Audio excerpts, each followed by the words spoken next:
The room was dimly lit, thunder crackling from outside.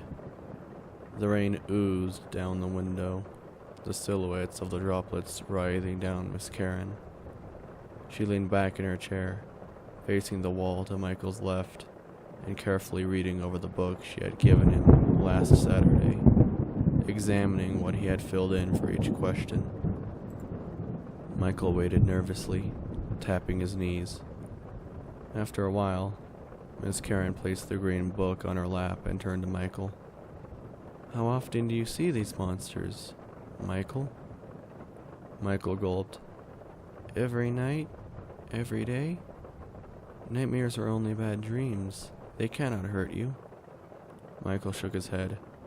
"I don't just see them when I'm asleep. I also see them when I'm wide awake." Miss Karen stared for a moment. "Where?" "Dad's place." Miss Karen cringed. "Where's that?" She paused, looking thoughtful. "Wait, that place?" She widened her eyes, then looked back at the book, probably going over the pictures Michael thought were reasonable representations of the monsters he was seeing. Then she looked back up at him. "Those aren't real, Michael. They're just animatronics." Michael's eyes widened. What? "Just robots. They can't hurt you. They're not even alive." Michael shivered, his voice squeaking. "They look pretty real to me." Miss Karen shook her head. "They're not. They can't hurt you." Michael startled when he heard a knock, then whipped around in his chair as the white door swung open. He ran. "Daddy!" Michael hugged him tight, and Daddy knelt down to hug him back. After a moment, Daddy straightened. "Is everything going okay?" Miss Karen looked at her watch, then back at Daddy. "May I speak to you for a minute?" Daddy nodded. "Yes." Michael clenched Daddy's hand, his hand barely fitting in Daddy's palm. Daddy looked down at Michael. "I'll only be a moment, Michael." Michael nodded, his voice shaky. "Okay." Michael walked outside the room and sat down on a bench in the hallway. Before the door fully closed, he heard Miss Karen say, "I have some concerns." After what felt like an eternity of waiting anxiously for Daddy, he walked out and took Michael's hand. Daddy and Michael rushed through the nearly empty parking lot. It was big, surrounded by trees and bushes that rustled in the howling, icy wind that splashed misty rain into their faces. After a short moment, they reached Daddy's car. Michael shivered in his car seat as Daddy started the engine. Michael asked, "What was she concerned about?" Daddy adjusted the mirror. "Everything's okay." "You're sure?" "Yes, everything's fine." Michael looked down at his lap. "Okay."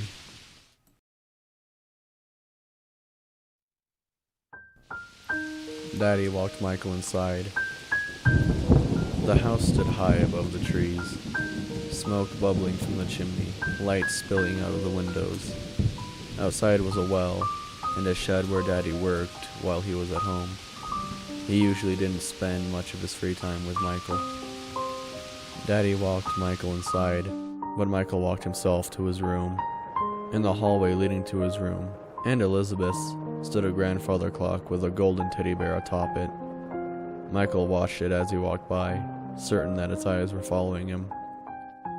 In Michael's room was a small bed with a matching golden teddy bear, whose eyes also appeared to be following him.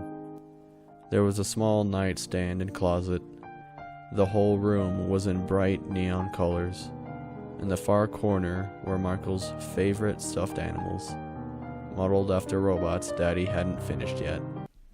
There was a yellow chicken, a purple bunny, a brown bear, and a red fox.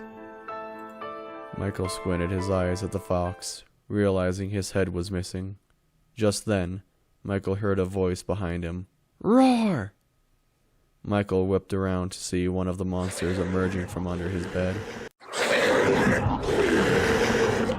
He screamed and curled into a fetal position, sobbing.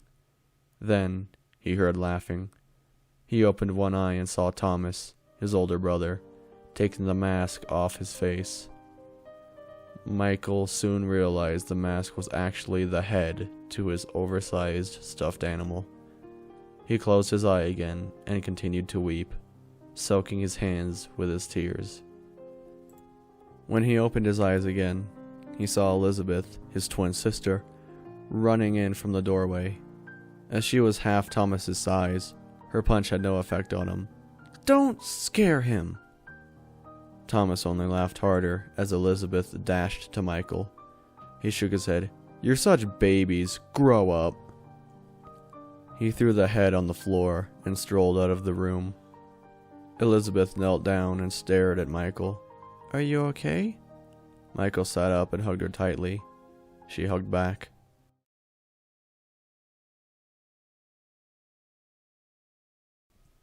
That night, Michael laid awake in bed. He was waiting for Elizabeth when he heard a click. He jumped up and scampered to the door. The knob only rattled with every effort to turn it. It was locked. Michael banged on the door. "Let me out!" He heard Thomas's muffled voice. "Grow up!" There was more banging before he heard Elizabeth's voice. "He's terrified. It's not funny. You're just a jerk." There was another bang, and the entire door vibrated. Maybe Thomas had just shoved Elizabeth into the door. He shouted, "Grow up!" Michael heard footsteps fade into the distance as Elizabeth called, "Thomas! Thomas!" Michael sniffled. "I'm scared." Elizabeth spoke. "Don't worry, Michael. I'm here."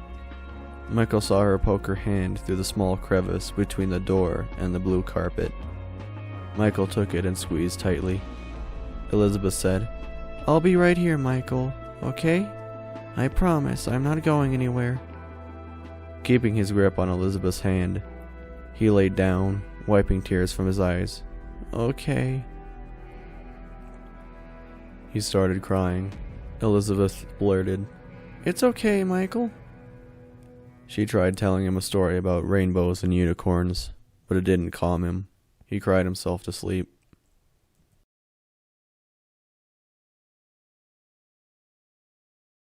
Michael shivered awake to a banging sound. He glanced at the floor and realized Elizabeth's hand was gone. He called, "Elizabeth!" He banged on the door. "Elizabeth, are you there?" He fumbled his hand through the small crevice between the door and the floor, sliding his hand from side to side, repeating, "Elizabeth, are you there?" Quaking at the thought that there would be no reply, Michael turned back around to face his bed, and then he saw it. Like a demon rising from the darkness of hell, it erupted from under his bed. Its eyes were coal black. Its metallic flesh scratched and ripped, exposing gears and pistons. The fur ratted and shredded, its claws long and rigid. It opened its mouth, and Michael screamed as it grabbed him. His face plunged into an abyss crawling with long, serrated teeth.